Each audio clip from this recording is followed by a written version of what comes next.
বিসমিল্লাহির রহমানির রহিম। আজকে এই অনুষ্ঠানে উপস্থিত ঢাকা 17 আসনের বিভিন্ন সামাজিক অনুষ্ঠানের মঞ্চে উপস্থিত নেতৃবৃন্দ, সামাজিক সংগঠনের মঞ্চে উপস্থিত সম্মানিত নেতৃবৃন্দ, আমার সামনে উপস্থিত ঢাকা 17 অঞ্চলের গুলশান, বনানী, নিকেতন, বারিধারা, বাড্ডা সহ ক্যান্টনমেন্ট সহ সম্মানিত উপস্থিতিবৃন্দ, আসসালামু আলাইকুম। সাংবাদিক ভাইরা, আসসালামু আলাইকুম। এখানে আমি যখন বক্তারা বক্তব্য রাখছিলেন, আমি বসে বসে শুনছিলাম এবং চিন্তা করছিলাম যে কোন কোন বিষয়গুলোকে আমি অ্যাড্রেস করব। প্রথমেই আমাদের ব্যারিস্টার সাদাত যেই পয়েন্টগুলো দিয়ে কথা বলেছে, সাদাতের পয়েন্টগুলো শোনার পরে আমার কাছে মনে হয়েছে যে সাদাত যেই বিষয়গুলো উল্লেখ করেছে, খুব সম্ভবত আমরা যদি চিন্তা করি মোটামুটি ভাবে এই সমস্যাগুলো সারা বাংলাদেশেরই সমস্যা। খুব ছোট করে দেখলে বোধহয় আমরা গুলশানে এনেও যদি দাঁড় করে দেখবো যে একই সমস্যা সব জায়গায়। যেমন লেকের কথা বলেছে সাদাত,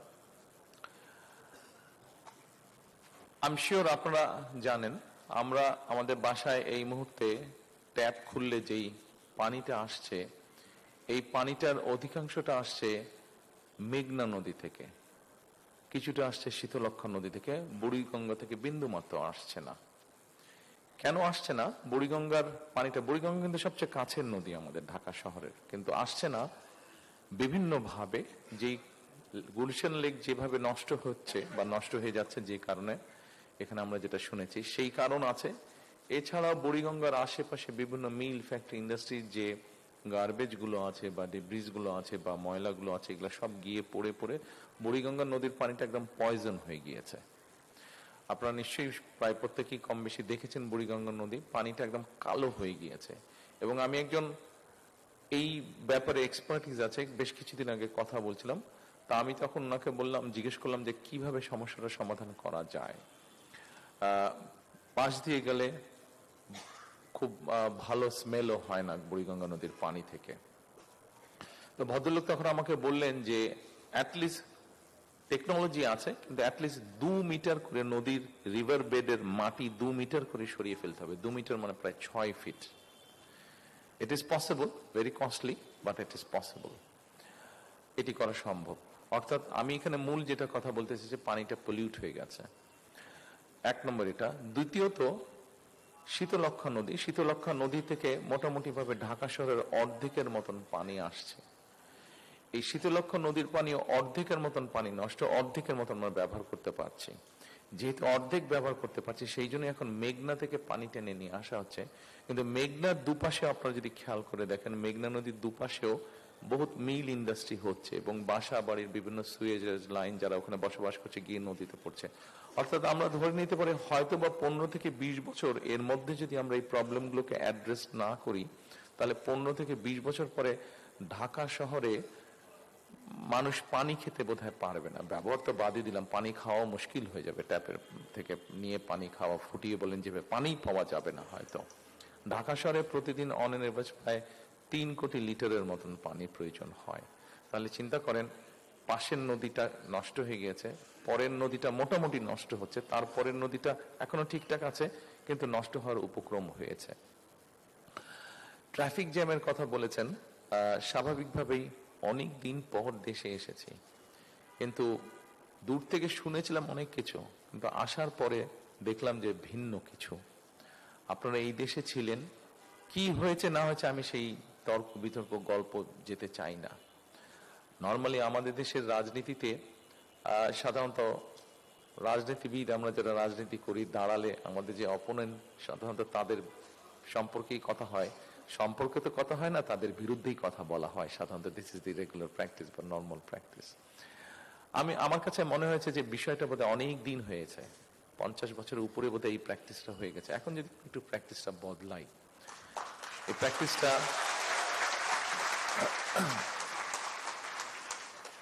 প্র্যাকটিসটা বদলানোর অর্থ এই যে আমি অন্তত পানি বা নদী নিয়ে যে কথা বললাম, আমার মনে হয় আস্তে আস্তে এই বিষয়গুলোতে যদি নিয়ে আমরা কথা বলি, এই সমস্যার সমাধান আমাদেরকে করতে হবে, পানির সমস্যার সমাধান।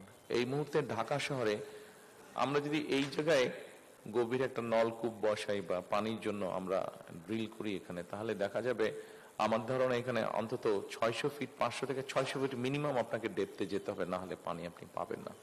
অর্থাৎ আমরা সেটি সেচের জন্যই হোক গ্রাম অঞ্চলে, সেটি ঢাকা শহরে আমরা নিজেদের ব্যবহারের পানির জন্যই হোক না কেন, আমরা আমাদের আন্ডারগ্রাউন্ড ওয়াটার লেভেল এমন ভাবে আমরা ব্যবহার করছি যে পানির লেয়ার প্রতিদিন নিচে নেমে যাচ্ছে। বোধহয় এক মাসখানেক আগের ঘটনা হবে, ঢাকা শহরে কন্টিনিউ পরপর কয়েকদিন ভূমিকম্প হয়েছে। এখানে যারা আপনারা আজকে উপস্থিত আছেন মোটামুটি সবাই আপনারা বিষয়টি নিশ্চয়ই, সেই কম্পনটা আপনারা অনুভব করেছেন যখন ভূমিকম্প হয়েছে, প্রায় প্রত্যেকে নিশ্চয়ই আপনারা। এই ভূমিকম্প হওয়ার আরেকটি অন্যতম কারণ হচ্ছে যে নিচ থেকে পানিটা খালি হয়ে যাচ্ছে, ভ্যাকিউম হয়ে যাচ্ছে, কাজেই এটা আরো ভয়াবহ রূপ ধারণ করছে। এছাড়া আরেকটি সিরিয়াস প্রবলেম ইদানিং দেখা যায় না, বাট গ্রাম অঞ্চলের দিকে গেলে বা ঢাকা শহরের বাইরে গেলে, ঢাকা শহরে এই সমস্যাটা আছে, আর্সেনিকের একটি সমস্যা আছে। কাজেই এই যে আন্ডারগ্রাউন্ড ওয়াটার, পানি নিয়ে যেহেতু কথা বলছি, লেকের পানি নিয়ে এসছে কথা, বা পানি নিয়ে যেহেতু কথা বলছি, এই জন্যই আমি একটু লম্বা করছি বিষয়টা। অর্থাৎ এই যে আন্ডারগ্রাউন্ড ওয়াটার লেভেল, এটাকে যদি আমরা রিচার্জ করা আজকে থেকেও শুরু করি, অন্তত মিনিমাম নেক্সট 20 বছর লাগবে এটাকে মোটামুটি একটা সিচুয়েশনে আনতে আবার আগের মতন। এখন এটা আমরা কি করে করব? এখানে একজন বক্তা উল্লেখ করেছেন যে আমি যেদিন ঢাকা শহরে ফিরে এসেছি বাংলাদেশে, আমার এই প্রিয় বাংলাদেশে গত 25 তারিখে যখন ফিরে এসেছি, আমরা যেই মিটিংটাতে আমি বক্তব্য রেখেছিলাম, কেউ বলেন 300 ফিট, এটার নামকরণ করা হয়েছে খুব সম্ভবত 36শে জুলাই এভিনিউ হিসেবে নাম করা হয়েছে। সেই জায়গায় যে মঞ্চটিতে আমি বক্তব্য রেখেছিলাম, সেই বক্তব্যে আমি মার্টিন লুথার আজকে থেকে প্রায় 62 বছর আগে বলেছিল তার একটি অনুষ্ঠানে যে আই হ্যাভ এ ড্রিম, সেটারই ইকো করে আমি বলেছিলাম যে আই হ্যাভ এ প্ল্যান। জি, এই কথাটা আমি বলেছিলাম 17 বছর, প্রায় 18 বছরের কাছাকাছি সময় দেশ থেকে বাইরে থাকতে হয়েছে।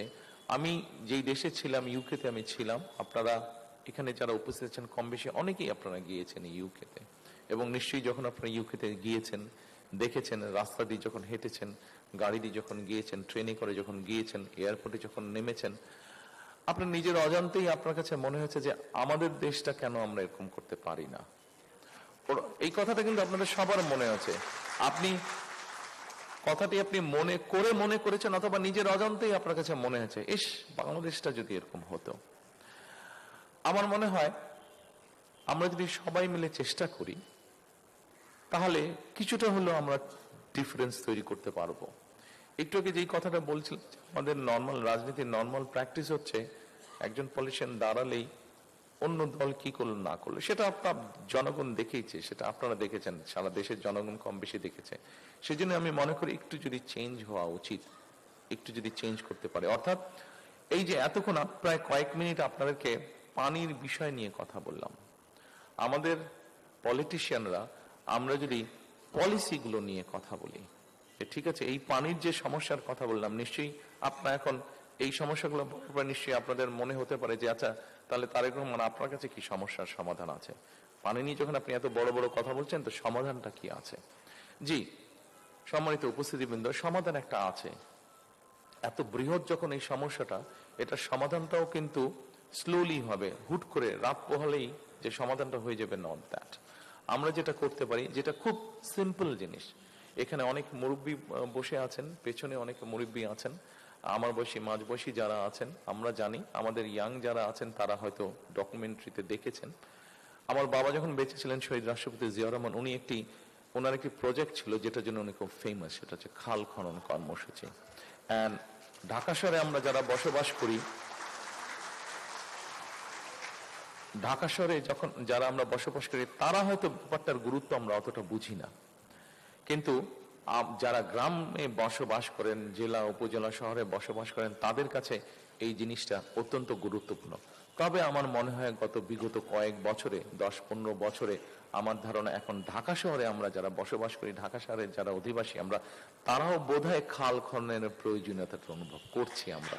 কারণ ঢাকা শহরে আমরা বিভিন্ন খালগুলো ভরাট হয়ে যাবার ফলে কি সমস্যা হচ্ছে, এটা আমরা ঢাকা শহরে প্রায় 3 কোটি মানুষ বাস করছি, প্রত্যেকেই কোনো না কোনো ভাবে এটার পেইনটা আমরা বুঝতে পারছি।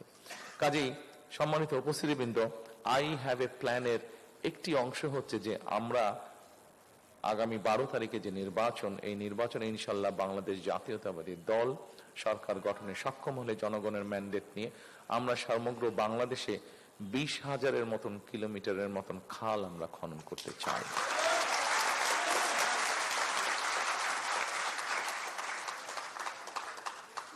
অবশ্যই এর মধ্যে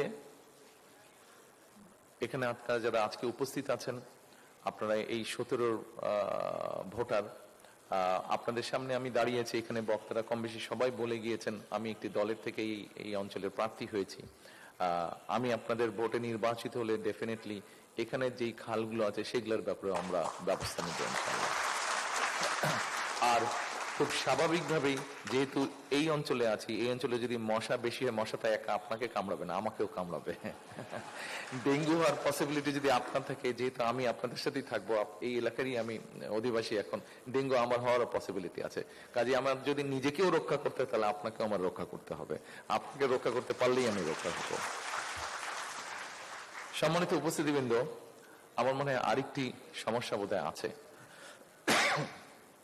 একটু আগে আমি বলেছি যে এখানে অনেকেই আপনারা আছেন যারা আপনারা ইউকেতে গিয়েছেন, লন্ডনে গিয়েছেন। আপনারা 25 তারিখে যখন আমরা নামলাম, স্বাভাবিকভাবেই প্রায় 17.5 বছর আগে যখন দেশ ছেড়ে চলে যেতে বাধ্য হয়েছিলাম, আমার কাছে 25 তারিখে নামার পরে মনে হলো আমি যতটুকু সবুজ দেখে গিয়েছিলাম, মনে হয় সবুজের পরিমাণ অনেক কমে গিয়েছে। ঢাকা শহরের সবুজের পরিমাণ আমার কাছে মনে হচ্ছে অনেক কমে গিয়েছে। যখন প্রথম দিন তো বুঝে উঠতে পারিনি, কারণ প্রথম দিন চারিদিকে এত মানুষ, আমি শুধু মানুষের ভিড় দেখেছি, আমি পরিষ্কার বাইরে কিছু দেখতে পারিনি। পরের দিন থেকে যখন বিভিন্ন জায়গায় যাওয়ার সুযোগ হয়েছে, তখন আমার কাছে মনে হয়েছে যে চারিদিকে গ্রে খুব বেশি, চারিদিকে একটা ড্রাই ভাব। এবং এর ভেতরে যে সময় আমি আসতে পারছিলাম না, আসার সুযোগ হয়নি, প্রায় পত্রিকায় পড়তাম যে ঢাকা শহর পৃথিবীর সবচেয়ে পলিউটেড শহরগুলোর মধ্যে একটা শহর। পলিউটেড কয়েকটি 2-3টি শহরের মধ্যে ঢাকা শহর কম্পিটিশন করছে ফার্স্ট হবে কে পলিউশনের দিক দিয়ে। প্রায় বোধহয় কয়েকবার ঢাকা শহর ফার্স্ট হয়েছে পলিউশনের দিক দিয়ে।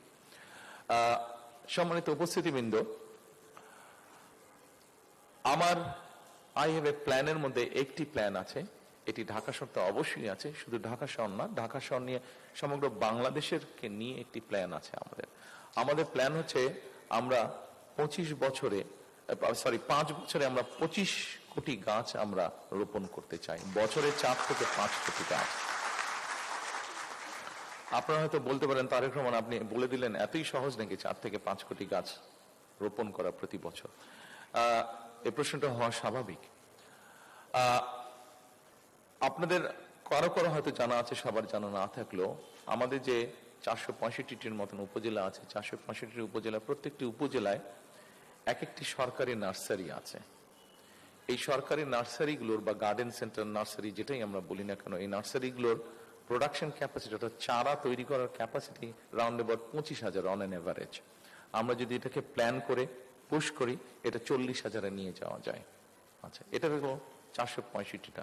এর বাইরে আমি শুনেছি, আমি দেখিনি, আমি যতটুকু শুনেছি ইনফরমেশনের ভিত্তিতে, উত্তরা সহ আমাদের যে উত্তরা আছে, উত্তরায় বোধহয় অনেকগুলো প্রাইভেট নার্সারি আছে, গুলশান এলাকাতেও প্রাইভেট নার্সারি বেশ কিছু আছে। এভাবে সমগ্র বাংলাদেশে যত প্রাইভেট নার্সারি আছে এবং সরকারি আরো যেগুলো আছে সবগুলো মিলে প্রায় 100,000, 1 লাখের মতন সারা দেশের নার্সারি আছে।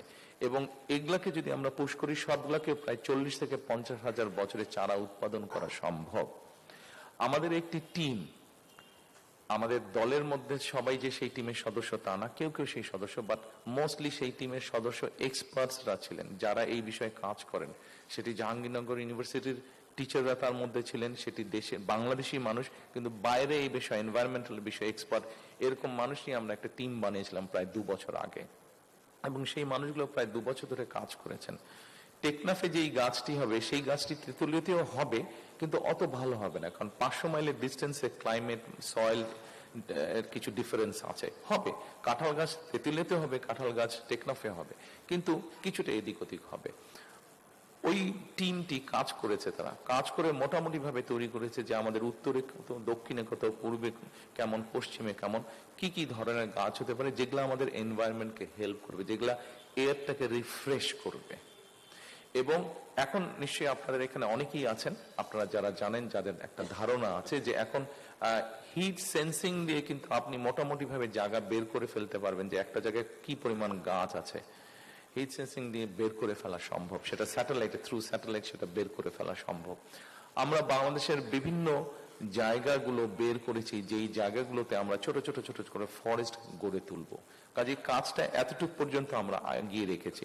বিভিন্ন সরকারি জায়গা আছে যেই জায়গাগুলো অন্যভাবে অকুপাইড হয়ে আছে, সেই জায়গাগুলোকে খালি করে নিয়ে সেখানে কিভাবে ফরেস্টেশন করা যায়, কোন ধরনের গাছগুলো রোপণ করলে পরে সেই গাছগুলো এয়ারটাকে বেটার পিউরিফাই করবে। যেমন একটি নিম গাছ আছে, নিম গাছ সাধারণত নর্মাল গাছ যে পরিমাণ অক্সিজেন তৈরি করে, একটা নিম গাছ 3 ডবল বেশি অক্সিজেন তৈরি করে, এটা নিশ্চয়ই আপনাদের অনেকেরই জানা আছে। কাজে এইভাবে আমরা আমাদের আই হ্যাভ এ প্ল্যানের মধ্যে এটি আরেকটি প্ল্যান, কিভাবে আমরা এয়ারটাকে ফিল্টার করব বা আমাদের পরিবেশগুলোকে তৈরি করব। সম্মানিত উপস্থিতিবৃন্দ, একটি কথা এসছে এখানে, সকালবেলায় কালকে আমি সিলেট চলে যাব, ইনশাল্লাহ পরশুদিন থেকে সিলেট থেকে আমরা আমাদের নির্বাচনী পরিচালনা কাজ অফিসিয়ালি শুরু করব। তো সিলেট যেতে হবে, আমি যাব কালকে বিকালে, আমি প্লেনে চলে যাব, আমি এবং আমার স্ত্রী ডক্টর জুবায়দা, আমরা প্লেনে যাব, কিন্তু গাড়ি যেগুলো আমরা ব্যবহার করবো গাড়িগুলো সকালবেলায় চলে যাবে। কেন আমি কথাটি বলছি আপনাদেরকে, কারণ কথাটি একটু আগে এখানে এসছে একজন বক্তার কথায়। তো যারা যাবেন তারা যখন কথা বলছিল আজকে না গতকালকে, তো আমি তখন সামনে ছিলাম, যে যেই কয়টা 6-7টা গাড়ি যে যাবে, তো টাইমিংটা ঠিক হচ্ছে যে কখন যাবে। তা আমি জিজ্ঞেস করলাম যে অত সকালে যেতে হবে কেন, এত তো বেশি দূর না। বললো যে আমরা যদি অমুক টাইমের মধ্যে বের না হই ঢাকা শহর থেকে, তাহলে 2 ঘন্টার ট্রাফিক জ্যামে আমরা আটকে যাব। ঢাকা শহর থেকে বের হওয়াতে একটা যুদ্ধের মতন অবস্থা। আমি শুনে একটু ঘাবড়েই গেলাম প্রথমে। এটি একটু আপনাদের সামনে আমি সকলকে একটু হালকা করার জন্য এইভাবে কথাটি বললাম। বিষয়টি নিয়ে ধারণা আমার ছিল, তবে ধারণাটা এত ভয়াবহ হবে এতটা আমি এক্সপেক্ট করিনি আসার আগে পর্যন্ত। প্রায় বছরের মতন হবে, বছরখানেক আগে বুয়েটের একজন এক্সপার্ট আছেন, উনি ট্রাফিক বিষয় এক্সপার্ট, ওনার সাথে আমি আলাপ করছিলাম যে আচ্ছা ঢাকা শহরে ওনারা অলরেডি কাজ করেছেন কিছু কিছু জায়গায়, যে ঢাকা শহরে কিভাবে ট্রাফিকটাকে ইমপ্রুভ করা যাবে। আমরা অনেকগুলো আসার পরে তো আমি দেখেছি, এর আগে পত্রপত্রিকায় দেখেছি যে ফ্লাইওভার গুলো ঢাকা শহরে করা হয়েছে, ফ্লাইওভার দিয়ে গাড়ি ঘোড়া চলাচল করছে, কিন্তু ফ্লাইওভার দিয়ে ঢাকা শহরে 3 কোটি মানুষ থাকে, 3 কোটি মানুষের মধ্যে আমি এটি একটি পেপারে পড়েছিলাম, তাদের রিসার্চ আমি পড়েছিলাম যে এই 3 কোটি মানুষের মধ্যে খুব সম্ভব 17 থেকে 20% মানুষ শুধুমাত্র ফ্লাইওভার ইউজ করবে ঢাকা শহরে, আর বাকি সব মানুষ কিন্তু ফ্লাইওভারের বাইরে থাকছে। সো কি পরিমাণ অর্থ ব্যয় করা হয়েছে, আপনি যেরকম পাবলিক রিসোর্স কি পরিমাণ স্পেন্ড করা হয়েছে, কিন্তু শুধুমাত্র ম্যাক্সিমাম 20% মানুষ সেই ফ্লাইওভারের সুবিধা পাচ্ছে। আমি ভদ্রলোকের সাথে কথা বলেছিলাম যে সলিউশন কি হতে পারে, যেহেতু উনি এক্সপার্ট, সেই জন্য আমরা তো যদি এখানে আমরা বসি আমরা সব সলিউশন দিয়ে দিতে পারবো, কিন্তু সেই সলিউশন কিন্তু আসলে সলিউশন হবে না। আমাদেরকে যেই বিষয়ের এক্সপার্ট তার সাথে সেই বিষয়ে কথা বলতে হবে এবং তাদের কাছ থেকে মতামত নিয়ে কাজটি করতে হবে। তো উনি যেহেতু এই বিষয়ে এক্সপার্ট, ওনার সাথে আমি কথা বলেছিলাম, শামসুল হক সাহেব। এটি আমি, আপনারা যারা ইউরোপে গেছেন আপনারা দেখেছেন, ইউকেতে গিয়েছেন বা ইউরোপের বিভিন্ন দেশে গিয়েছেন, আপনারা দেখেছেন যে পাবলিক ট্রান্সপোর্টটাকে ডেভেলপ করার মাধ্যমে কিন্তু সমস্যার সমাধান করা সম্ভব ম্যাক্সিমাম ক্ষেত্রে। ব্রিটেনে আমি দেখেছি যে সেই দেশের এমপি বলেন, মন্ত্রী বলেন, তারা পাবলিক ট্রান্সপোর্টে কিন্তু ঘোরাফেরা করছে, সেটা বাসে হোক, সেটা ট্রেনে হোক, টিউবে হোক, তারা ঘোরাফেরা করছে। আমরা নিশ্চয়ই পারবো, কেন পারবো না? ওরা যদি পেরে থাকে আমরাও পারবো। তবে বিষয়টা হচ্ছে এখানে যে কিভাবে পাবলিক ট্রান্সপোর্টটাকে ডেভেলপ করা যায়। সেটি মোনোরেল হতে পারে, metro rail costly, metro rail থেকে লেস কস্টলি হচ্ছে মোনোরেল, এবং ওটাকে ওনাদের বক্তব্য এক্সপার্টের হিসাবে ওনারা যে আমাকে যেটা প্রেজেন্ট করেছেন যে সেটা মনোরেলটাকে বসানো ইজি, আবার আপনি ওটাকে কন্টেনারের মতন আবার আরেক জায়গায় নিয়ে গিয়েও বসাতে পারবেন, এবং ওটার খরচও কম। খরচ কম হলে স্বাভাবিক ওটার ভাড়াও কম হবে, সাধারণ মানুষের চলাচলের জন্য ওটা সুবিধা হবে। কাজে মনোরেলগুলোকে আমরা ওনাদের এক্সপার্টদের বক্তব্য অনুযায়ী বনানীর ভিতর দিয়ে যে 11 নম্বর রোড, এটার ভিতর দিয়ে আমরা মনোরেল নিয়ে যেতে পারবো। মনোরেল নিয়ে আমরা মেট্রো রেলের যেখানে করা হয়েছে এটাকে তো আমরা ভেঙে ফেলতে পারবো না, কারণ এখানে অলরেডি জনগণের অর্থ খরচ হয়ে গিয়েছে। কাজে মনোরেলটাকে নিয়ে আমরা কানেক্ট করতে পারবো মেট্রো রেল, যেখান থেকে ও আবার চলে যেতে পারবে বিভিন্ন জায়গায় একটা মানুষ। সো আবার মোহাম্মদপুরের ভেতর দিয়ে আমরা মনোরেল নিয়ে এসে ওখানে যে কানেক্টিভিটি আছে মেট্রো রেলের, সেখানে আমরা কানেক্ট করতে পারবো। সো এইভাবে করে আমরা ট্রাফিকটাকে কমাতে পারবো। কারণ যতই আমরা শহরকে এক্সপ্যান্ড করি না কেন, শহর আমরা এক্সপ্যান্ড যত করব ট্রাফিক ততই বাড়তে থাকবে, গাড়ি ঘোড়া ততই বাড়তে থাকবে। কিন্তু আমরা যদি পাবলিক ট্রান্সপোর্টটাকে যদি আমরা অন্তত এরকম একটা স্টেজে আনতে পারি যেখানে এখানে যারা মঞ্চে বসে আছেন অথবা আমার সামনে যারা বসে আছেন, আমরা যদি কমফোর্ট ফিল করি যে হ্যাঁ পাবলিক ট্রান্সপোর্টে আমরা চলাচল করতে পারবো, সেক্ষেত্রে কিন্তু ট্রাফিক কনজেশন অনেক ক্ষেত্রেই কমে আসবে। পৃথিবীর অন্য দেশেও আমরা এটা দেখছি যে আমাদের সামনে যেহেতু ওরকম আছে, উদাহরণ হচ্ছে, কাজে আমাদের দেশে আমরা নিশ্চয়ই করতে পারবো সেটা। এটা এটা এটা গেল ট্রাফিক জ্যামের কথা, যে ট্রাফিক জ্যামটি কথা বললেন। প্রিয় সম্মানিত উপস্থিতিবৃন্দ, আই হ্যাভ এ প্ল্যানের মধ্যে আমি কয়েকটি আপনাদের সাথে আলাপ করলাম। আমাদের এখানে আপনারা যারা আজকে উপস্থিত আছেন, আপনাদের মধ্যে ব্যবসায়ী আছেন, আপনাদের মধ্যে নিশ্চয়ই লয়ার আছেন, আপনাদের মধ্যে নিশ্চয়ই ফিজিশিয়ান আছেন, আপনাদের মধ্যে বিভিন্ন প্রফেশনের মানুষ আছেন, টিচার আছেন।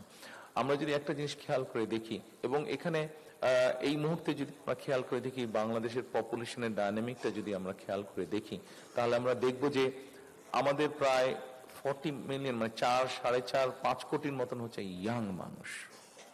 আমাদের ইয়াং মানুষ, আমাদের সমাজে অনেকগুলো সমস্যা আস্তে আস্তে তৈরি হচ্ছে, সেটা ড্রাগ রিলেটেড হোক, বিভিন্ন রকম সমস্যা তৈরি হচ্ছে, এবং স্বাভাবিকভাবে এই সমস্যাগুলোর ভিতরে আমাদের ইয়াং জেনারেশন যারা মেম্বার তারা এটার মধ্যে ইনভলভ হয়ে যাচ্ছে। এখন কথা হচ্ছে যে কেন তারা হচ্ছে, কি কারণে তারা হচ্ছে? অনেকগুলো কারণ থাকতে পারে, আমরা হয়তো সব কারণ আলোচনা করলে মেইন বেসিক কয়েকটি কারণ যদি আমরা আলোচনা করি। ইয়াং জেনারেশনের মেম্বার যারা এরকম ভাবে ডিরেলড হয়ে যাচ্ছে বা বিভিন্ন কিছুতে ইনভলভ হয়ে যাচ্ছে, একটি কারণ হচ্ছে যে স্বাভাবিক বয়স যখন কম থাকে, ইয়াং থাকে, তার যে এনার্জিটা থাকে, তার যেই শারীরিক এবং মানসিক যে এনার্জিটা থাকে, এটা তো কোথাও তাকে বার্ন করতে হবে। আপনি যখন তাকে সেই স্কোপটা না দিবেন, তখন তো সেটা সে স্বাভাবিকভাবে এমন কোন এক জায়গায় সে বার্ন করবে যেটা তার জন্য বা সমাজের জন্য বা পরিবারের জন্য ভালো না। আমরা আমাদের এডুকেশন, আমরা ইনশাল্লাহ গভর্নমেন্ট ফর্ম করতে সক্ষম হলে আমাদের এডুকেশন, স্পোর্টস, কালচার এবং সায়েন্স, এই কয়েকটাকে নিয়ে আমরা একটা কম্বাইন্ড একটা কাজ করতে চাইছি। অর্থাৎ যেটা করতে চাইছি সেটা হচ্ছে যে আমরা স্পোর্টসটাকে প্রফেশনালিজমের মধ্যে নিয়ে আসতে চাইছি। আমাদের যেমন ডাক্তার তৈরি হবে, আমাদের ছেলেমেয়েদের থেকে যেরকম ডাক্তার তৈরি হবে, আমাদের ছেলেমেয়েদের থেকে ইঞ্জিনিয়ার তৈরি হবে, আর্কিটেক্ট তৈরি হবে, লয়ার্স তৈরি হবে, ঠিক আমাদের ছেলেমেয়েদের মধ্যে থেকে প্রফেশনাল ফুটবলার হতে পারে, প্রফেশনাল ক্রিকেটার হতে পারে, প্রফেশনাল বাস্কেটবল প্লেয়ার হতে পারে। কেন হতে পারবে না? অন্য দেশের বাচ্চারা হতে পারলে কেন আমাদের দেশের বাচ্চারা হতে পারবে না? আমাদের দেশের বাচ্চাদের মধ্যে ভালো আর্টিস্ট তৈরি হতে পারে। আমরা যেটা করতে চাইছি, এডুকেশন সিস্টেমটাকে আমরা একটু রিঅর্গানাইজ করতে চাইছি। কেমন সেটা সংক্ষেপে আপনাদের সামনে আমি তুলে ধরি। সেটা হচ্ছে যে মূল যে এডুকেশনটা আমাদের থাকবে, সেই এডুকেশনটার মধ্যে আমরা স্কুলে গেলে সেটা প্রাইমারি থেকে শুরু করে একদম সেকেন্ডারি ক্লাস 12 পর্যন্ত, আমরা ক্লাস 1 থেকে 12 পর্যন্ত যদি মোটামুটি একটা ধারণা নেই আমরা যে স্কুলগুলোতে কি কি সাবজেক্ট থাকে, বাংলা থাকে, ইংরেজি থাকে, ভূগোল থাকে, অঙ্ক থাকে, বিজ্ঞান থাকে, পলিটিক্যাল সায়েন্স থাকে, বা ক্লাস ভেদে বিভিন্নভাবে আস্তে আস্তে সাবজেক্ট বাড়তে থাকে বা কমতে থাকে। আমরা যেটা চিন্তা ভাবনা করছি যে আমরা বাচ্চাদেরকে, বাংলা তো আছে, বাংলার পাশে আমরা ইংরেজি ল্যাঙ্গুয়েজটার উপর একটু জোর দিতে চাচ্ছি। আমরা ইংলিশ ল্যাঙ্গুয়েজের উপর একটু জোর দিতে যাচ্ছি, যাতে আমাদের বাচ্চাদের ইংলিশ ল্যাঙ্গুয়েজ, এখন শুধু সাধারণত যেসব ফ্যামিলির বাচ্চারা প্রাইভেট স্কুলে যাচ্ছে হয়তো তাদের ইংলিশটা মোটামুটি ভাবে ভালো আছে, কিন্তু আমরা চাচ্ছি ওভারঅল আমাদের পাবলিক স্কুল যেগুলো আছে সেগুলোতেও আমাদের বাচ্চারা যাতে ইংরেজি ভালো বলতে পারে। এবং সেকেন্ডারি লেভেলে যাবার পরে আমরা একটা থার্ড ল্যাঙ্গুয়েজ ইন্ট্রোডিউস করতে চাচ্ছি, বাংলা, ইংরেজি এবং থার্ড একটা ল্যাঙ্গুয়েজ ইন্ট্রোডিউস করতে চাচ্ছি। এখন আপনি বলতে পারেন যে হ্যাঁ বাচ্চাদের উপরে প্রেশার বেশি হয়ে যাচ্ছে, না বাচ্চাদের উপরে প্রেশার হবে না, আমরা অন্য সাবজেক্টগুলোকে একটু অ্যাডজাস্ট করার চেষ্টা করছি। যেমন ধরেন ভূগোল যদি থাকে, জিওগ্রাফি এই সাবজেক্টটা যদি থাকে, এটাতে যদি 100 মার্ক থাকে, আমরা 100টাকে 70 করে নিয়ে আসতে চাচ্ছি 17-এ, ওর পরীক্ষাটা 70-এর মধ্যে হবে, 30 মার্কটা নিয়ে আসবো আমরা। ধরেন আমরা যদি গভর্নমেন্ট থেকে যদি সিলেবাস এরকম করা হয় যে ওখানে ফ্রেঞ্চ থাকবে, ওখানে জার্মান থাকবে, ওখানে ম্যান্ডারিন থাকবে, ওখানে আরবিক থাকবে, ওখানে জাপানিজ ল্যাঙ্গুয়েজ থাকবে, এরকম 5-6টা যদি ল্যাঙ্গুয়েজ থাকে, বাচ্চা তার নিজের মতন চুজ করে নেবে কোন ল্যাঙ্গুয়েজটা সে পড়বে, কিন্তু ওই ল্যাঙ্গুয়েজটা তাকে পাস করতে হবে। ওই সাবজেক্টটা কম্পালসারি হবে, ম্যান্ডেটরি হবে সাবজেক্টটা, কাজে ওখানে ওকে পাস করতে হবে। সো ও একটা এক্সট্রা ল্যাঙ্গুয়েজ শিখলো। তারপরে আমরা যেটা করতে যাচ্ছি যে গেল জিওগ্রাফি, হিস্ট্রি থেকে যদি হিস্ট্রি থাকে বা অন্য সাবজেক্ট থেকে, ওখান থেকে আমরা 30 মার্ক হয়তো বের করে নিয়ে আসতে চাই বা 40 মার্ক বের করে নিয়ে আসতে চাই। নিয়ে এসে যেটা আমরা করতে চাই যে আমরা স্পোর্টসে নিয়ে যেতে চাই। প্রত্যেকটা বাচ্চাই কোনো না কোনো একটা খেলা পছন্দ করে। সাধারণত আমাদের দেশের মানুষের যে ফিজিক্যাল স্ট্রেংথ সবকিছু বিবেচনা করে আমরা কতগুলো স্পোর্টসকে আমরা ডিসাইড করেছি যে এই স্পোর্টসগুলা। এখন স্বাভাবিকভাবেই আমাদের বাচ্চাদেরকে যদি বাংলাদেশের মানুষকে যদি ম্যারাথন দেন আপনি, অলিম্পিকে যে ম্যারাথন হয়, পারবে না, জেনেটিক কারণেই আমাদের পক্ষে সম্ভব নয় সেটা। আমাদের প্র্যাকটিক্যালি একটা প্র্যাগমেটিক রিজন থাকতে হবে, জেনেটিক কারণে আমাদের মানুষের ওই স্ট্যামিনাটা নেই, পারবে না। তাহলে যেটাতে পারবে আমরা সেরকম কতগুলো স্পোর্টস অর্থাৎ ইন্টারন্যাশনালি যেগুলোতে কম্পিট করতে পারবে, আমরা অনেকগুলো বিষয়ে হাত দেবো না, কয়েকটি বিষয়ে হাত দেবো যেখানে আমরা সাকসেসফুল হতে পারবো। এরকম কতগুলো স্পোর্টসকে আমরা বাছাই করে নেব, স্পোর্টসকে বাছাই করে নিয়ে সেগুলো আমরা বাচ্চাদেরকে দেবো এবং কম্পালসারি তাকে ওটা স্পোর্টসটা করতেই হবে। তাকে মানে তাকে ওটা পরীক্ষার মতন হবে। সেটা বাস্কেটবল হতে পারে, ভলিবল হতে পারে, ক্রিকেট হতে পারে, ফুটবল হতে পারে, ব্যাডমিন্টন হতে পারে, টেবিল টেনিস হতে পারে, চেস হতে পারে, যেটাই হোক, কিন্তু একটা স্পোর্টস তাকে করতে হবে। আচ্ছা, এই গেল একটা। এরপরে আমরা চাচ্ছি যে আমাদের বাচ্চাদেরকে আমরা আর্ট এবং কালচারে, দেখুন যে কোনো মানুষ শুধু যে একটা সার্টিফিকেটের জন্য পড়ালেখা করলো, খুব ভালো মার্ক পেলো, কিন্তু তার মধ্যে যদি আর্ট না থাকে, কালচার না থাকে, তাহলে আমি মনে করি যে পরিপূর্ণ মানুষ হচ্ছে না। কেন একটা মানুষের ভিতরে আর্ট এবং কালচার থাকতে হবে, তার ভিতরে ওই নলেজটা থাকতে হবে। আমরা সেই জন্য আমার নিজের যেরকম ছোটবেলা থেকে সম্ভব হয়নি, এটা আমার নিজের দোষেই সম্ভব হয়নি। ইটস নট দ্যাট যে আমার প্যারেন্টস আমাকে দিতে পারেনি, নট দ্যাট, বাট এফোর্ড করতে পারেনি, নট দ্যাট, বাট বাংলাদেশে এরকম অনেক ফ্যামিলি আছে যাদের প্যারেন্টসরা, বাচ্চার হয়তো ইচ্ছা আছে গিটার বাজানো শিখবে, বাচ্চার হয়তো ইচ্ছা আছে গান গাইতে শিখবে, বাচ্চার হয়তো ইচ্ছা আছে বাঁশি বাজানো শিখতে চায়, কিন্তু প্যারেন্টস হয়তো এফোর্ড করতে পারছে না। আমরা এই ব্যবস্থাটা গভর্নমেন্ট বা স্টেট থেকে আমরা করতে চাই। আমরা এরকম কতগুলো মিউজিক থাকবে, আর্ট থাকবে, ছবি আঁকার ব্যবস্থা থাকবে, অর্থাৎ তাকে কোনো একটা করতে হবে এবং এটাও হয়তো আরেকটা সাবজেক্ট থেকে মার্ক নিয়ে এসে এখানে আমরা দেবো। টোটাল মার্ক হয়তো 1000-এর মধ্যেই হবে, কিন্তু সাবজেক্ট ওয়াইজ থাকবে। অর্থাৎ আপনি দেখেন এই বাচ্চাটা যখন ক্লাস 10 বা 12 পার হবে, তারপরে ক্লাস 10 বা 12 পার হবে, সে যদি বাংলাটা তো জানেই, তার নিজের ল্যাঙ্গুয়েজ মাদার টাং সে জানবেই, ইংলিশটাও যদি জানে সে ভালো, এবং সাথে যদি একটা সেটা জাপানিজ ল্যাঙ্গুয়েজ হোক, সেটা জার্মান ল্যাঙ্গুয়েজ হোক, এক থার্ড ল্যাঙ্গুয়েজ যদি জানে, সে যদি আপনার ভালো একটা মিউজিক্যাল ইকুইপমেন্ট, সেটা গিটার হোক, পিয়ানো হোক, সেটা ফ্লুইট হোক, যে কোনো একটা ইকুইপমেন্ট যদি বাজাতে পারে, সে যদি আপনার একটা স্পোর্টসে যদি ভালো হয়ে থাকে, এই কোয়ালিটিগুলো যদি থাকে, তাহলে সে শহরের বাচ্চাই হোক, সে গ্রামের বাচ্চাই হোক, সে যে কোনো লেভেলের বাচ্চা হোক না, সে যখন বাইরে যাবে বা দেশের ভিতরে কোনো জায়গায় যাবে, কোনো একটা জবের জন্য যাবে, নিশ্চয়ই তার কোয়ালিটিটা অনেক বেটার হবে, যে কোনো কম্পিটিশনে সে টিকবে যার এতগুলো কোয়ালিটি আছে। এটা আমার সেন্স বলে, আমার মনে হয় আপনারা খুব একটা ডিসএগ্রি কেউ করবেন না। আমরা এইভাবে এডুকেশন সিস্টেমটাকে তৈরি করতে চাইছি, এইভাবে সময় লাগবে, কিন্তু ইনশাল্লাহ আমরা করব। আপনারা সহযোগিতা করলে ডেফিনেটলি পারবো। এখন আমি যদি আপনাদের কাছে একটি মতামত চাই, আপনাদের কাছে, যে এতক্ষণ পর্যন্ত আমি আমার আই হ্যাভ এ প্ল্যানের যেই অংশগুলো আমি আপনাদের সাথে শেয়ার করলাম, আপনারা কি মনে করেন this can make a difference? জি, আমরা যদি এগুলো ইমপ্লিমেন্ট করতে পারি, this will make an difference. আপনারা কি মনে করেন এটা? Thank you so much. আপনারা যদি মনে করেন তাহলে আমাদের সুযোগ আসলে আমরা তখন উৎসাহ করে কাজগুলো করতে পারবো। এরপরে আরেকটি বড় সমস্যা, নিউ জেনারেশন নিয়ে যে বলছিলাম, আরেকটি বড় সমস্যা এর মধ্যে একটু অ্যাড করিনি। এর মধ্যে একটা বিষয় আছে, এই বিষয়টা যে শুধু বাংলাদেশে না আছে তা নয়, এটা আমি বাইরেও দেখেছি আছে, বাট এই বিষয়টা খুব জরুরি। আমরা এই মুহূর্তে যেই দেশগুলোকে খুব আমাদের সামনে এক্সাম্পল হিসেবে নিয়ে আসি, বেশ কয়েকটি দেশ, আমরা কোরিয়াকে আনি, আমরা তাইওয়ানকে আনি, আমরা ভিয়েতনামকে নিয়ে আসি বিভিন্নভাবে, যে ওরা গত 15 বছরে, গত 20 বছরে ওরা অনেক ডেভেলপ করেছে। খুব ইজিলি যখন আমরা বলি, আমরা এই দেশগুলোর কথা বলি যে বিভিন্নভাবে তারা খুব ফাস্ট র্যাপিড তারা ডেভেলপ করে গেছে। তারা ডেভেলপ করার একটি কারণ হচ্ছে, অনেকগুলো কারণের মধ্যে একটি কারণ হচ্ছে যে তারা তাদের মানুষদেরকে ভোকেশনাল এবং টেকনোলজিক্যাল ইনস্টিটিউশনগুলোকে তারা সুন্দরভাবে গড়ে তুলেছে। ভোকেশনাল ইনস্টিটিউটগুলো তাদের দেশে যেটা আছে এবং টেকনোলজিক্যাল ইনস্টিটিউশন যেগুলো আছে সেখানে, এবং তারা তাদের মানুষদেরকে, তাদের ইয়াং জেনারেশনকে তারা উৎসাহিত করেছে, উৎসাহ দিয়েছে তারা যে যেন এইগুলোতে বাচ্চারা যায়। গতকালকে যেরকম আমার সাথে সুইডিশ অ্যাম্বাসেডর, সুইজারল্যান্ডের অ্যাম্বাসেডারের কথা হচ্ছিল, সে বলছিল যে আমরা তোমাদেরকে, যখন আমি এগুলো শেয়ার করছিলাম, বলে যে আমরা তোমাদেরকে এগুলাতে হেল্প করবো। তার আগে চাইনিজ অ্যাম্বাসেডারের সাথে করছিল, সে বলছিল এটা খুব ভালো তোমাদের চিন্তা ভাবনা, যদি তোমরা এই পলিসি নাও আমরা তোমাদেরকে হেল্প করবো, কারণ আমরা এইভাবে অ্যাডভান্স করেছি, আমরা এইভাবে আমাদের যেটা চিন্তা আছে, আমাদের যেটা চিন্তা আছে, যেমন অলরেডি ব্রিটিশ হাইকমিশনের মধ্যে কয়েকবার আমার কথা আছে, ব্রিটিশ হাইকমিশন যখন এই যে এডুকেশনের যে বিষয়গুলো বললাম, এটাতে অলরেডি তারা অসম্ভব ইন্টারেস্ট শো করেছে, যে ল্যাঙ্গুয়েজ কোর্স, জার্মান অ্যাম্বাসেডর বলেছে যে আমরা তোমাদেরকে শেখাবো, ফ্রেঞ্চরা বলেছে যে আমরা তোমাদেরকে হেল্প করবো যদি তোমার ফ্রেঞ্চ ল্যাঙ্গুয়েজ ইন্ট্রোডিউস করতে চাও। আমি সে ফাইন, ভেরি গুড।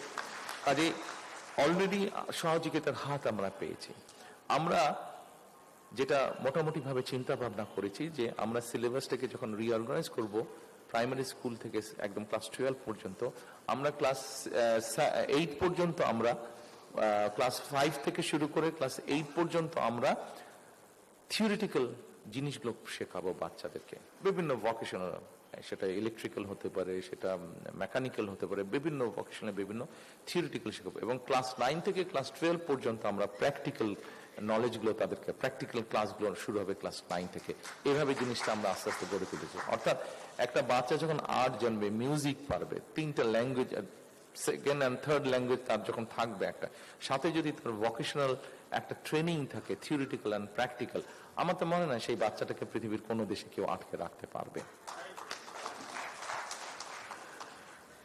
এবার আমরা আসি ভোকেশনাল কথা আপনারা বলেছি।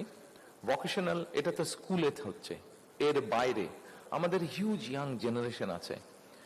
আমাদের প্রায় অ্যাবাউট 1 মিলিয়ন, 10 লাখের মতন মানুষ প্রতি বছর বিদেশে যাচ্ছে। এর মধ্যে প্রায় 700,000, প্রায় 7 লাখের মতন মানুষ, 6.5 থেকে 7 লাখের মতন মানুষ যারা যাচ্ছে বাইরে, এরা হচ্ছে প্রায় 7 লাখের মতনই আপনি বলতে পারেন মানুষ যাচ্ছে, এরা আনস্কিল্ড হিসেবে যাচ্ছে। ফলে এরা যে যাচ্ছে, এরা বেচারারা পরিশ্রম করছে, এই মানুষগুলো পরিশ্রম করছে, পরিশ্রম করে ডলার দেশে পাঠাচ্ছে, কিন্তু ভ্যালু অ্যাড হচ্ছে না, ভ্যালু অ্যাড হচ্ছে না। আমরা যদি একটু রিজনাল হিসেবে দেখি, দেখবেন যে মিডল ইস্টেই বেশি যাচ্ছে, এবং মিডল ইস্টে কোন এলাকার অধিকাংশ মানুষ যাচ্ছে, বাংলাদেশের কোন রিজনের মানুষ যাচ্ছে, চিটাগং বেল্টের মানুষ। আপনি যদি মক্কা যান, মদিনা যান, সাউদি আরবের বিভিন্ন জায়গায় যান, মিডল ইস্টে দেখবেন যে ম্যাক্সিমাম মানুষ চট্টগ্রাম, নোয়াখালী, কুমিল্লা এই অঞ্চলের মানুষ বেশি যাচ্ছে। আপনি যদি ইটালিতে যান, ইটালিতে আপনি দেখবেন যে অধিকাংশ বাংলাদেশের সাথে দেখালে, 10 জনের সাথে দেখালে দেখবেন 7 জন মানুষ কোন অঞ্চলের বলেন তো? ইয়াস, ফরিদপুর, শরীয়তপুর, এই অঞ্চলের মানুষ বেশি যাচ্ছে।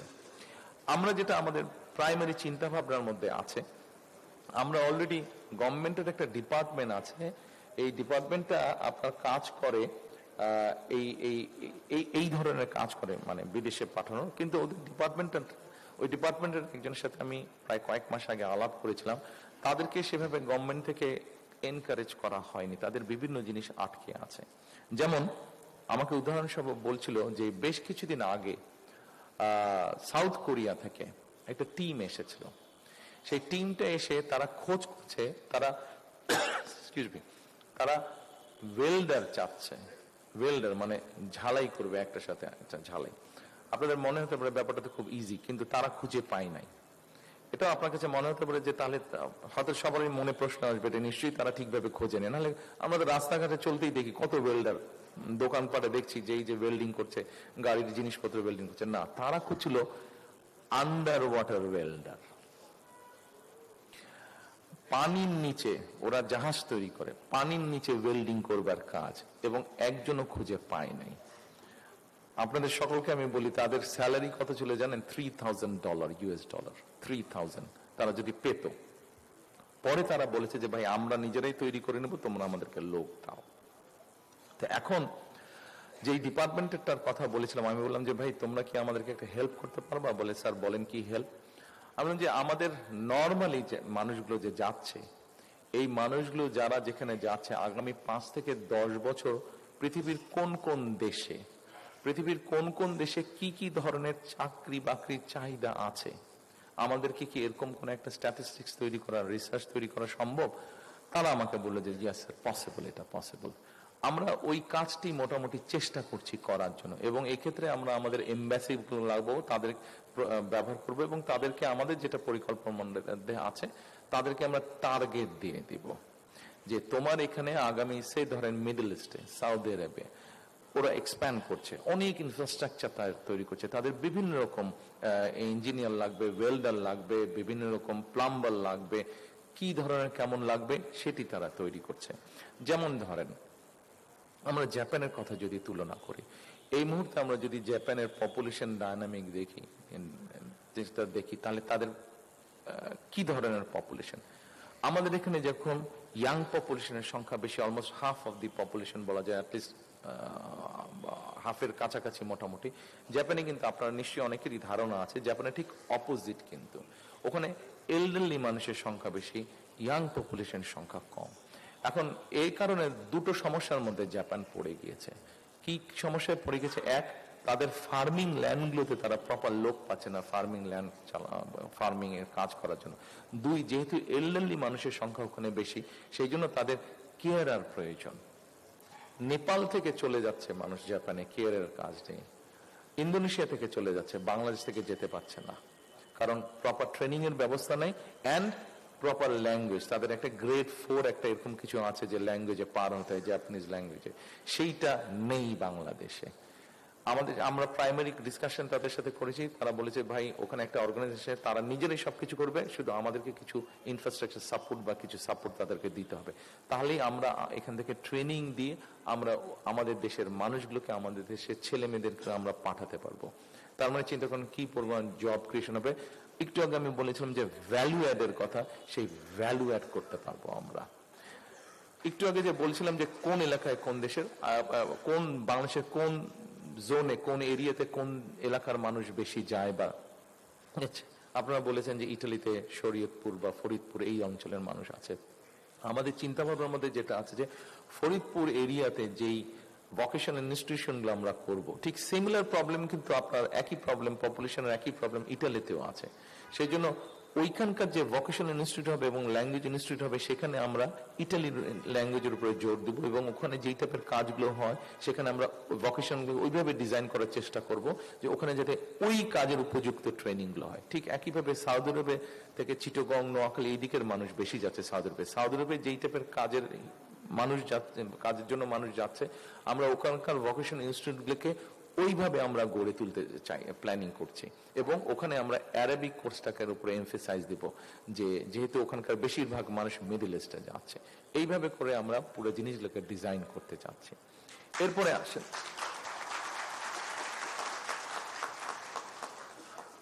আমাদের এই মুহূর্তে খুব সম্ভব দেশে 3 কোটির মতন বেকার। অফিসিয়াল রেকর্ড, আমার ধারণা আনঅফিসিয়ালি আরো বেশি হবে। বলে যে প্রতি বছর 2 মিলিয়নের মতন মানুষ অ্যাড হচ্ছে এটার সাথে, কাজে সবকিছু মিলালে এটা সংখ্যা অনেক বেশি হবে। এখন আমরা যতই গার্মেন্টস ফ্যাক্টরি করি, যতই এক্সপোর্টের ফ্যাক্টরি করি, এত মানুষকে তো আমরা এইভাবে করে জব দিতে পারবো না, এবং সেই কারণেই কিন্তু এতক্ষণ যেই কথাগুলো বললাম যে সকলকে যে আমরা দেশের ভিতরেই সুবিধা দিতে পারবো তা না, দেশের বাইরেও আমরা সুবিধা দেওয়া, দেশের বাইরেও যাতে যেতে পারে সেই ব্যবস্থাটাও আমরা গড়ে তুলতে চাইছি। সেই জন্যই এতক্ষণ আপনাদের সামনে আমি তুলে ধরলাম আই হ্যাভ এ প্ল্যানের একটি অংশ আপনাদের সামনে তুলে ধরলাম। সম্মানিত উপস্থিতিবৃন্দ, সম্মানিত এলাকাবাসী, এরপরে আমাদের ইয়াং জেনারেশনের বিরাট একটা অংশ আছে যারা অনলাইনে কাজ করে। কেউ হয়তো ডাটা প্রসেসিং এর কাজ করছে, কেউ হয়তো ডিজাইনিং এর কাজ করছে, কেউ হয়তো কন্টেন্ট মেকিং এর কাজ করছে। এদের বিরাট একটা অংশের একটা সমস্যা আছে। বিরাট একটা অংশের বলবো কেন, বলা যায় মোটামুটি সকলের একটা সমস্যা আছে। এরা বিদেশে যে কাজ করছে এবং কাজের বিনিময়ে যে পারিশ্রমিকটা তারা পাচ্ছে, সেই পারিশ্রমিকটাকে তারা আনতে পারছে না, দেশে আনতে পারছে না অফিসিয়াল ওয়েতে, প্রপার ওয়েতে। পেপ্যালের কথা আপনারা কম বেশি সবাই জানেন, ধারণা আছে আপনাদের। পেপ্যাল সহ আরো কয়েকটা এরকম ইনস্টিটিউশন আছে যারা এই ট্রানজেকশন গুলো করে। পেপ্যালের এখানে কোনো অফিস নেই। আচ্ছা, আমরা অলরেডি প্রাইমারিলি তাদের সাথে কথা বলেছি, এরকম আরো দু একটা ইনস্টিটিউট পেপ্যাল সহ তাদের সাথে কথা বলেছি, ভাই তোমরা আসো বাংলাদেশে, আসলে তোমাদেরও যেমন বিজনেস হবে, আমাদের মানুষরা উপকৃত হবে। আচ্ছা, এখন আসেন এই যে যারা আমাদের ইয়াং জেনারেশনের যারা এই কাজগুলো করছে, এদের আপনি খেয়াল করে দেখবেন ইন্টারনেটের একটা সমস্যা আছে। আমরা যেটা মোটামুটি ভাবে চিন্তা করেছি যে ইম্পর্টেন্ট যেগুলা জায়গা আছে, যেমন সে 11 নম্বরের উপরে যদি ইম্পর্টেন্ট মানে ভালো মানে মোটামুটি চলে, ইয়াং ছেলে মেয়েরা যেখানে যায় বসে কাজ করে, সেটা লেখাপড়া হোক, তার জবের কাজই হোক, এরকম জায়গাগুলোতে পাবলিক প্লেসগুলোতে আমরা ফ্রি ওয়াইফাই এর একটা ব্যবস্থা করতে চাইছি। আমরা ফ্রি ওয়াইফাইটা কেমন হবে? ফ্রি মানে পুরোপুরি ফ্রি না, কিন্তু একটু ভিতরে একটা ছোটখাটো রহস্য আছে, ওটা এক্সপ্লেন করছি আপনাদের সামনে। যেমন ধরেন, ফ্রি অবশ্যই আপনি পাবেন, ফ্রিটা আপনার হয়তো 1 বা 1.5 ঘন্টার জন্য ফ্রি থাকবে। আপনি যখন লগ ইন করবেন, কতগুলো প্রসিজার আছে, প্রসিজারগুলো মেনটেন করতেই হবে। লগ ইন আপনি করলেন, লগ ইন হওয়ার পরে হয়তো আপনাকে 1 মিনিট বা 1.5 মিনিটের একটা অ্যাড আপনাকে দেখতে হবে। আপনাকে অ্যাডটা দেখতে হবে, অ্যাডটা শেষ হয়ে যাওয়ার পরে আপনি কানেক্ট হয়ে যাবেন। আপনি 1 ঘন্টা বা 1.5 ঘন্টা আপনি ফ্রি তখন কাজ করতে পারবেন। সেটা আবার 1-1.5 ঘন্টা পরে আবার ওটা ডিসকানেক্ট হবে, আপনাকে আবার লগ ইন করতে হবে, আপনাকে আবার 1 মিনিট বা 1.5 মিনিটের একটা অ্যাড আপনাকে দেখতে হবে। আমরা এইভাবে জিনিসটাকে সেট আপ করতে চাচ্ছি এবং আস্তে আস্তে এটার এক্সপ্যান্ড। আমার ধারণা এই সাপোর্টটা যদি আমরা তৈরি করতে পারি, এই ইনফ্রাস্ট্রাকচার এবং সাপোর্টটা যদি তৈরি করতে পারি, আমাদের ইয়াং জেনারেশনের বহু ছেলে মেয়েকে আমরা হেল্প করতে পারবো। এখন আসুন, একটু আগে যে বললাম তারা যারা কাজ করছে, যেমন ধরেন কন্টেন্ট মেকার যারা কাজ করছে, এই কন্টেন্ট মেকারদের কাজ করতে গিয়ে পেমেন্টের একটা সমস্যা হচ্ছেই তাদের, অথবা তাদের কোনো ওয়ার্ক স্পেস তেমন নাই। যারা ডিজাইনিং এর কাজ করছে তাদের হয়তো ওয়ার্ক স্পেস ঠিকভাবে নাই। যারা ডাটা প্রসেসিং এর কাজ করছে তাদের হয়তো ওয়ার্ক স্পেস নাই। আমরা দেখেছি কয়েক বছর আগে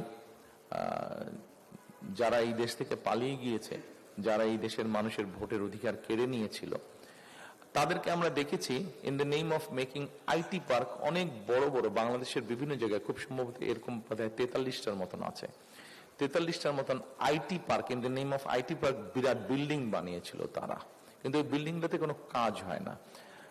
অনেকগুলা বন্ধ হয়ে পড়ে আছে, অসামাজিক কাজ হয়, এবং অনেকগুলোতে আপনার কমিউনিটি সেন্টার হচ্ছে, বিয়ে শাদী হচ্ছে, মানুষের জন্মদিন পালন হচ্ছে আইটি পার্কের মধ্যে। আমরা যেটা পরিকল্পনা গ্রহণ করেছি, এটা ফরচুনেটলি হোক বা যে কারণে কোইন্সিডেন্টলি হোক, এই most of the IT park এগুলো আবার দেশের বিভিন্ন ইউনিভার্সিটি বা ইউনিভার্সিটি ক্যাম্পাস যেগুলো আছে সেগুলোর কাছাকাছি জায়গায় হয়েছে, খুব বেশি সেগুলা থেকে দূরে না। এবং আমাদের এই ইয়াং জেনারেশনরা সাধারণত ওই এলাকার মধ্যে মোস্টলি থাকে যারা এসব কাজ করে। আমরা ঠিক করেছি এই আইটি পার্কগুলোকে আমরা অ্যাক্টিভেট করব। এখানে প্রথমত আমরা ফ্রি ওয়াইফাই পুরাটাতে ব্যবস্থা করব। দ্বিতীয়ত, এরকম কাজ যারা করে তারা যদি তাদের অথেন্টিকেটি মানে আইডি দিতে পারে, জেনুইন দিতে পারে যে ইয়াস ও এরকম কাজের সাথে জড়িত, he is into IT business, ও হয়তো ট্রেডিং করছে অনলাইনে, ও হয়তো ডিজাইনিং এর কাজ করছে, ও হয়তো ডাটা প্রসেসিং এর কাজ করছে, তাহলে ওকে আমরা ওখানে একটা ফ্রি ওয়ার্কিং স্পেস দেব। তাকে আমরা ফ্রি একটা ওয়ার্কিং স্পেস দেব। স্বাভাবিকভাবে এই মুহূর্তে হয়তো বেচারা তার মেসের কর্নারে বসে বিছানার উপরে বসে কষ্ট করে কাজ করছে, অথবা কোনো আত্মীয় স্বজনের বাসায় থাকে, অথবা 2-3 ভাই বোন একটা রুম শেয়ার করে থাকছে, সেখানে এই কর্নারে বিছানার উপরে বসে কষ্ট করে কাজ করছে, অথবা চেয়ারের উপরে বসে কোন রকম ভাবে কাজ করছে। কিন্তু ওই ছেলেটা বা ওই মেয়েটা যদি একটা ওয়ার্কিং স্পেস পায়, তখন দেখা যাবে যে সেই 2-3 জন বন্ধু নিয়ে হয়তো 6 মাস পর একটা কোম্পানি ফর্ম করলো। জব ক্রিয়েশন হচ্ছে।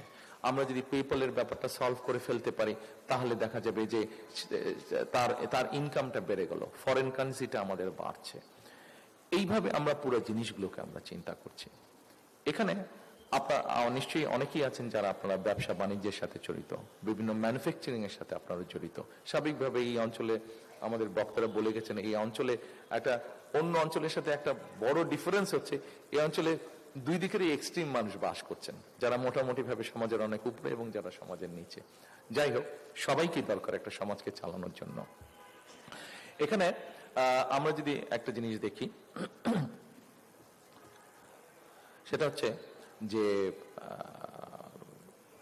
যারা এখানে আছেন আপনারা অনেকেই ম্যানুফ্যাকচারিং এর সাথে আছেন। এই মুহূর্তে আমরা যদি চিন্তা করি, আমরা দেখবো যে আমাদের মেইন ফরেন কারেন্সি আর্নিং সোর্সটা কি। মেইন সোর্স দুটো, একটা হচ্ছে গার্মেন্টস, অনেকেই এখানে বোধহয় আমার সামনে বসেছেন যারা ওন করেন গার্মেন্টস ফ্যাক্টরি, আর আরেকটা হচ্ছে আমাদের রেমিটেন্স, আমাদের প্রবাসীরা কষ্ট করে যে রেমিটেন্স পাঠাচ্ছেন সেই রেমিটেন্স। আমাদের একটি পরিকল্পনা আছে, সেই পরিকল্পনা হচ্ছে আপনি যদি একজন এন্টারপ্রেনার হয়ে থাকেন এবং আপনি যদি এসে সরকারকে বলেন যে গার্মেন্টসটা ফ্লোরিশ করেছে কেন, গার্মেন্টসটা ফ্লোরিশ করার একটা অন্যতম মূল কারণ হচ্ছে বন্ডেড ফ্যাসিলিটি। বন্ডেড ফ্যাসিলিটি, ওয়্যারহাউসের যে ফ্যাসিলিটিটা, বন্ডেড ওয়্যারহাউস ফ্যাসিলিটি, এটা হচ্ছে এক্সপ্যান্ড করার, ভালো করার, ফ্লোরিশ করার একটা অন্যতম মূল কারণ।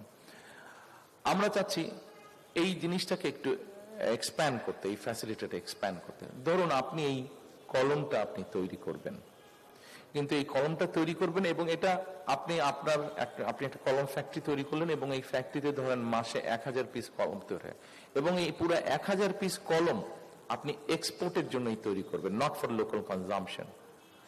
আমরা চিন্তা ভাবনা করছি এরকম এক্সপোর্ট, 100% এক্সপোর্টের জন্য যারা যেটি তৈরি করবেন আমরা তাদেরকে সেই বন্ডেড ফ্যাসিলিটির, ওয়্যারহাউস ফ্যাসিলিটিটা আমরা দিব। শুধু এটা গার্মেন্টস এর মধ্যে সীমাবদ্ধ থাকবে না, এটিকে আমরা এক্সপ্যান্ড করতে চাইছি। যে কোনো এক্সপোর্ট ওরিয়েন্টেড ইন্ডাস্ট্রির ক্ষেত্রে আমরা এই জিনিসটা ইন্ট্রোডিউস করতে চাইছি। সম্মানিত উপস্থিতিবৃন্দ, সম্মানিত এলাকাবাসী, আই হ্যাভ এ প্ল্যানের এরকম আরো কিছু আছে, আমি বললে রাত হয়ে যাবে, আমি আর বেশি সময় আপনাদের নিতে চাই না। আমি মনে করি যে যতটুকু আজকে এই দোয়া মাহফিল অনুষ্ঠানে আপনারা আমাকে সুযোগ দিয়েছেন, প্রথমে আমি আবারও কৃতজ্ঞতা প্রকাশ করছি আপনাদের সকলের কাছে যে আপনারা এই দোয়া মাহফিল অনুষ্ঠান আয়োজনের মাধ্যমে আমার মরহুম পিতা জিয়াউর রহমান এবং মরহুমা মাতা খালেদা জিয়ার প্রতি যে শ্রদ্ধা, সম্মান আপনারা দিয়েছেন, তার জন্য আমি, আমার পরিবার আপনাদের কাছে কৃতজ্ঞ। আপনাদের প্রতিবেশী হিসাবে, আপনাদের এলাকার অধিবাসী হিসাবে আমি আন্তরিকভাবে আপনাদের সকলের কাছে এবং যে সামাজিক সংগঠনগুলো এই অনুষ্ঠানটি আয়োজন করেছেন, যে নেতৃবৃন্দরা আয়োজন করেছেন, আমি প্রত্যেকের কাছে আন্তরিকভাবে আমি এবং আমার পরিবার কৃতজ্ঞ।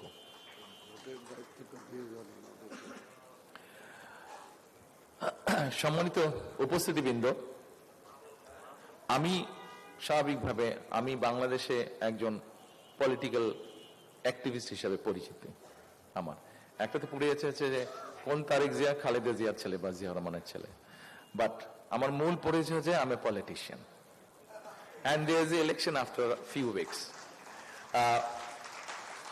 আজকের এই দোয়া মাহফিল অনুষ্ঠানে যেহেতু আমি আপনাদের এলাকার অধিবাসী, আপনাদের প্রতিবেশী, আপনাদের এখানে অনেকেই নিশ্চয়ই আছেন যারা আপনারা এই এলাকায় বেড়ে উঠেছেন, বড় হয়েছেন।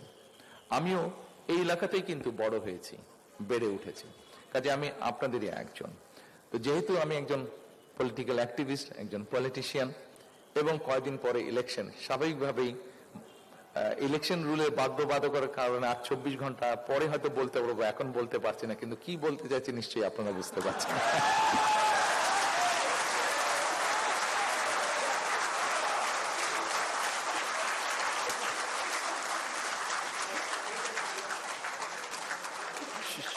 সম্মানিত উপস্থিতিবৃন্দ, আমি আপনাদের সকলের সহযোগিতা কামনা করছি।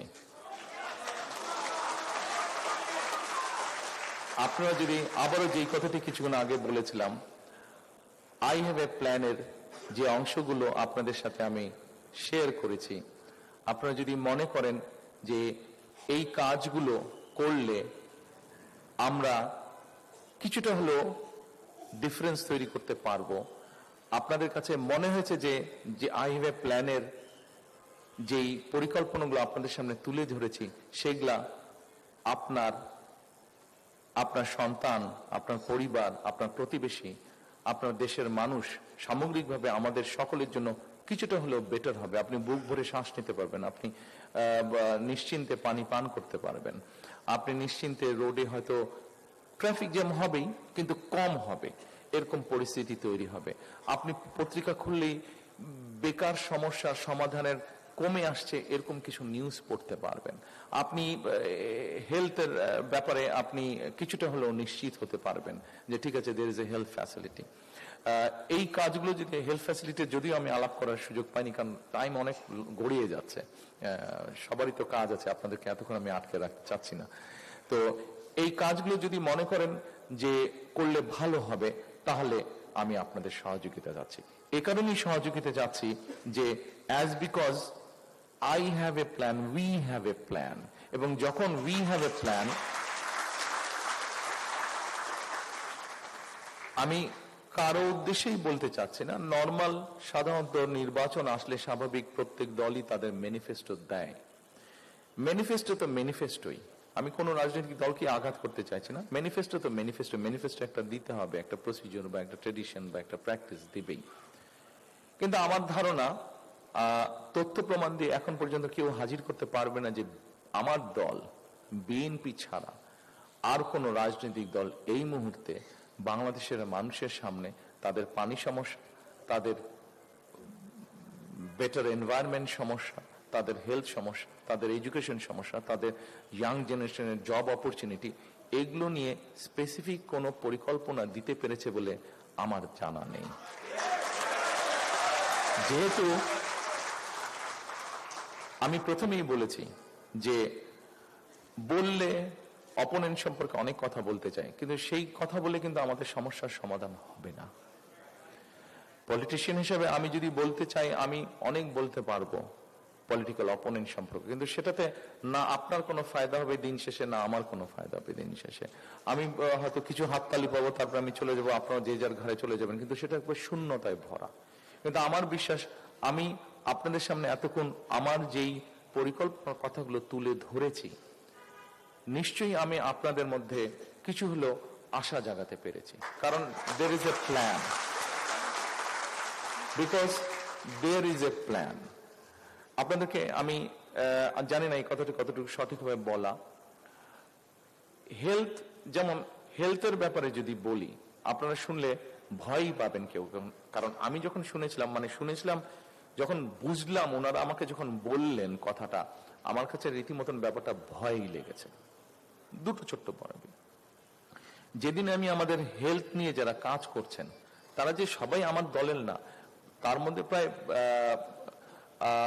12 জনের মতন ছিলেন। 12 জনের মধ্যে বোধহয় 3 জন ছিলেন আমার দলে থেকে, বাকি সবাই কিন্তু প্রফেশনালস। তারা তাদের সেক্টরে তাদের সেক্টরে দে আর এক্সপার্টস। দুটো বিষয় বলি, এই মুহূর্তে আপনার যদি হঠাৎ করে শারীরিক কোনো সমস্যা হয়, আপনি যদি একটা অ্যাম্বুলেন্স কল করেন, আপনি অ্যাম্বুলেন্স পাবেন না? পাবেন না।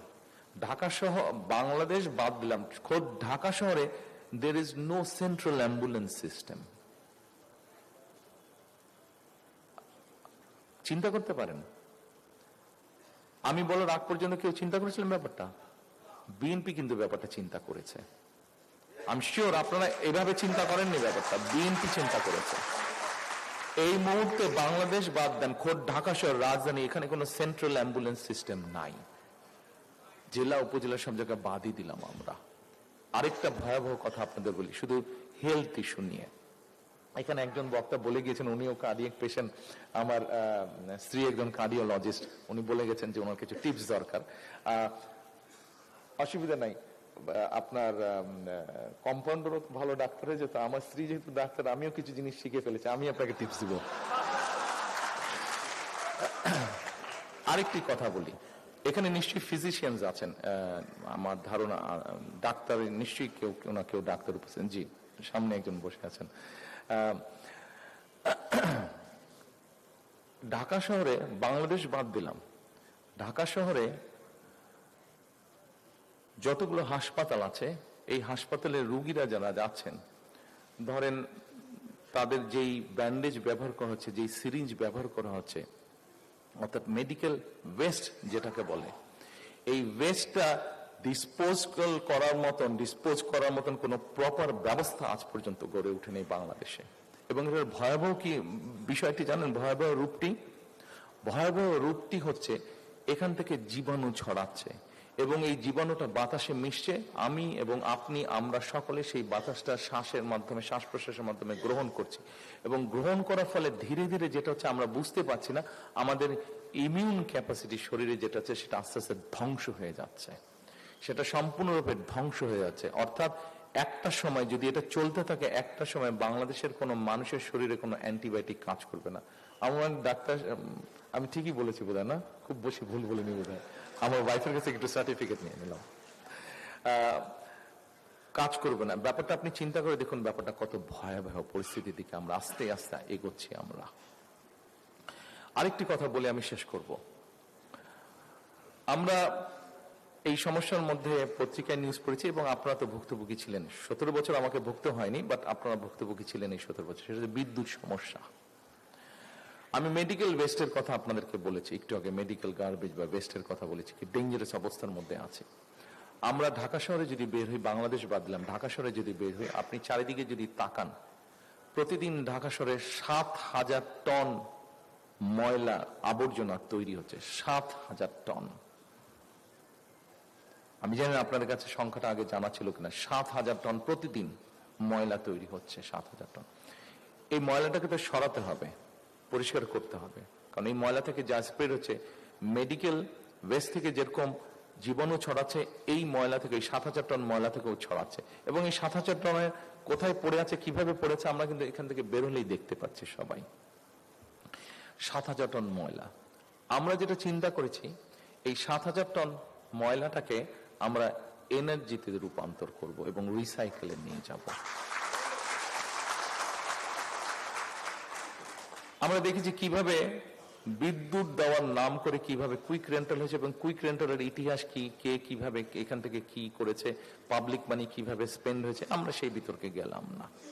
আমরা যেটা পরিকল্পনা করছি যে ঢাকা শহর যেরকম ক্লিন করতে হবে, এখন এই ময়লাটাকে নিয়ে তো কোথাও ফেলতে হবে, আবার তো ওই জায়গাটা ময়লা হবে, অথবা একটা ব্যবস্থা করতে হবে। এখানে এখন দুটো জিনিস আছে। একটা হচ্ছে রিসাইকেল, যেটা রিসাইকেল করা যাবে না, নর্মালি যেটা ফুড ওয়েস্ট বা এই ধরনের পচনশীল যেটা, এই ধরনেরটাকে দিয়ে, এবং ইদানিং নতুন যেটা পাওয়ার স্টেশন কিছুগুলো হয়েছে, যেগুলো এই ধরনের ওয়েস্ট দিয়ে পাওয়ার তৈরি করে, কিছু কিছু কাঁচ টাচ এগুলো দিয়েও তারা করতে পারে।